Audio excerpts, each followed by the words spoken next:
न्याय टीवी में आप सभी का स्वागत है। मैं हूं जुबी निशा। कोर्ट राउंडअप की खबरें अब विस्तार से। वाजपेयी सरकार में मंत्री रहे अरुण शौरी के खिलाफ एफआईआर दर्ज करने के आदेश दिए गए हैं। जोधपुर में स्पेशल सीबीआई कोर्ट ने 2002 में सरकार द्वारा संचालित होटल में कथित भ्रष्टाचार और धोखाधड़ी के मामले में अरुण शौरी, पूर्व विनिवेश सचिव प्रदीप बैजल और 3 अन्य लोगों के खिलाफ आपराधिक मामला दर्ज करने का आदेश दिया है। सीबीआई की विशेष न्यायाधीश पूरन कुमार शर्मा ने भी ये आदेश दिया है कि उदयपुर में लक्ष्मी विलास पैलेस होटल को राज्य सरकार को सौंप दिया जाए। अदालत ने ये आदेश लक्ष्मी विलास होटल को बाजार मूल्य से बहुत कम दाम में बेचने के मामले में दिया है। इस होटल को पहले भारतीय पर्यटन विकास निगम द्वारा चलाया जाता था, मगर 2002 में इसे भारत होटल्स लिमिटेड को बेच दिया गया था, जो अब ललित ग्रुप ऑफ होटल्स चलाता है। होटल की बिक्री से सरकार को 244 करोड़ रुपए के कथित नुकसान के मामले में सीबीआई की एक क्लोजर रिपोर्ट पर सुनवाई करते हुए जज ने ये आदेश दिया। सीबीआई रिपोर्ट में कहा गया था कि विनिवेश प्रक्रिया में अभियुक्तों के खिलाफ अभियोजन शुरू करने के लिए कोई सबूत नहीं थे। सुशांत सिंह केस, रिया चक्रवर्ती। बॉलीवुड अभिनेता सुशांत सिंह राजपूत की मौत के मामले का सच जल्द ही सबके सामने आने वाला है। सुशांत सिंह राजपूत के केस में शुरू से ही कई लोगों ने यह शक जाहिर किया था कि यह आत्महत्या नहीं हत्या है। अब इन सारी बातों का सच जल्द ही सामने आने वाला है। अभिनेता को जहर दिया गया था या नहीं, इसका पता एम्स के फॉरेंसिक बोर्ड की इस रिपोर्ट से चल जाएगा, जिसे वो सीबीआई को सौंपने जा रहे हैं। दरअसल सुशांत की मौत के मामले में गठित मेडिकल बोर्ड अगले सप्ताह सीबीआई को अपनी राय देगा। बता दें कि फॉरेंसिक बोर्ड की टीम सुशांत के विसरा की भी जांच कर रही है। फॉरेंसिक बोर्ड के सुधीर गुप्ता ने गुरुवार को ANI को बताया कि सुशांत सिंह राजपूत की ऑटोप्सी की रिपोर्ट अगले हफ्ते तक सीबीआई को सौंपी जा सकती है। पहले मेडिकल बोर्ड की मीटिंग होगी, उसके बाद ही सीबीआई की टीम को ये टीम सुझाव देगी। उन्होंने कहा कि चूंकि मामला अभी अदालत के अधीन है, इसलिए इससे संबंधित रिपोर्ट साझा नहीं किया जा सकता है।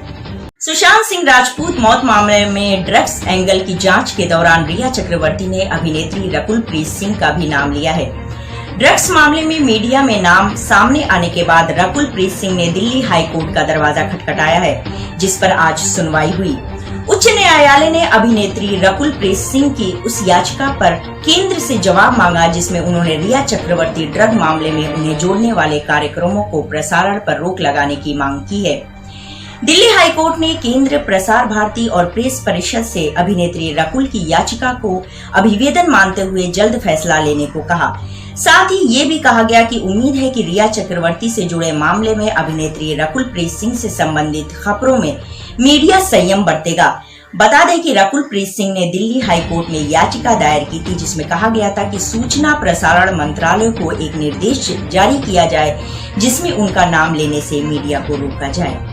अखिल भारतीय सेवाओं में मुसलमानों के प्रवेश को लेकर सुप्रीम कोर्ट में विवादास्पद कार्यक्रम बिंदास बोल का बचाव करते हुए सुदर्शन न्यूज टीवी ने दावा किया है कि ये नागरिकों और सरकार को राष्ट्र विरोधी और समाज विरोधी गतिविधियों के बारे में जगाने के लिए खोजी पत्रकारिता कर रहे हैं। चैनल के प्रधान संपादक सुरेश चौहान ने अपनी ओर से हलफनामा प्रस्तुत किया, जिसमें आगे कहा गया कि उनका किसी भी समुदाय या व्यक्ति के खिलाफ कोई दुर्भावना नहीं है और ये भी 4 एपिसोड जो प्रसारित किए गए हैं, उनमें कोई बयान या संदेश नहीं था।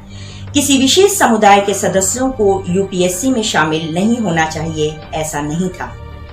दिल्ली की एक अदालत ने बुधवार को श्रीलंकाई एयरलाइंस के पूर्व क्षेत्रीय प्रबंधक भारत को अपने अधीनस्थ कर्मचारी को प्रताड़ित करने का दोषी पाया।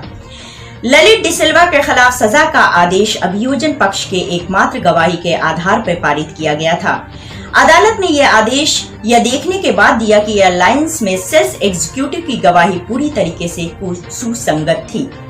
उस प्रावधान को चुनौती देने वाली याचिका पर नोटिस जारी किया, जिसमें कहा गया है कि उन्हें विवाह से पहले विवाह के 30 दिनों से पहले अपने निजी विवरणों को जांच के लिए सार्वजनिक करने की आवश्यकता होती है। सुप्रीम कोर्ट ने बुधवार को विशेष विवाह अधिनियम 1954 के उस प्रावधान को चुनौती देने वाली याचिका पर नोटिस जारी किया, जिसमें कहा गया है कि उन्हें विवाह से पहले विवाह के 30 दिनों से पहले अपने निजी विवरणों को जांच के लिए सार्वजनिक करने की आवश्यकता होती है। सुप्रीम कोर्ट ने टिप्पणी की है कि विलंब और निर्धारित समय सीमा लिमिटेशंस पर विचार करते वक्त अभियुक्त को उसकी अपील के अधिकार से वंचित नहीं किया जाना चाहिए। इस मामले में अभियुक्त को हत्या का दोषी ठहराया गया था और आजीवन कारावास की सजा सुनाई गई थी। दोषी ने उड़ीसा हाईकोर्ट के समक्ष अपील फाइल की थी। हाईकोर्ट में अपील फाइल करने में 1192 दिनों की देरी को आधार बनाकर इसे खारिज कर दिया गया था। सुप्रीम कोर्ट ने हाईकोर्ट द्वारा इस मामले में मेरिट के आधार पर विचार नहीं किए जाने के तथ्य को संज्ञान लेते हुए हाईकोर्ट का फैसला निरस्त कर दिया और अपील पर फिर से सुनवाई के लिए हाईकोर्ट के पास भेज दिया, जिसके बाद उड़ीसा सरकार ने पुनर्विचार याचिका दायर की थी। कानून और न्याय मंत्रालय ने दोहराया है कि सुप्रीम कोर्ट की अलग अलग पीठें स्थापित करने की उसकी कोई योजना नहीं है, क्योंकि प्रस्ताव को सुप्रीम कोर्ट ने ही समर्थन नहीं दिया है। कानून मंत्री रविशंकर प्रसाद ने बुधवार को लोकसभा में बताया, देश के विभिन्न हिस्सों में सुप्रीम कोर्ट की पीठ स्थापना करने के लिए कई प्रस्तुतिकरण प्राप्त होते रहे हैं। विधि आयोग ने अपनी 229वीं रिपोर्ट में ये भी सुझाव दिया था कि दिल्ली में एक संवैधानिक पीठ का गठन किया जाए और 4 सेशन बेंचों की स्थापना दिल्ली स्थित उत्तरी क्षेत्र में, चेन्नई, हैदराबाद स्थित दक्षिणी क्षेत्र में, कोलकाता स्थित पूर्वी क्षेत्र में और मुंबई स्थित पश्चिम क्षेत्र में किया जाए। हालांकि दिल्ली के बाहर सुप्रीम कोर्ट की अलग बेंच के विचार सुप्रीम कोर्ट ने ही समर्थन नहीं दिया। आज बस इतना ही। आप बने रहिए न्याय टीवी के साथ। मुझे जुबिन निशा को दीजिए इजाजत। नमस्कार।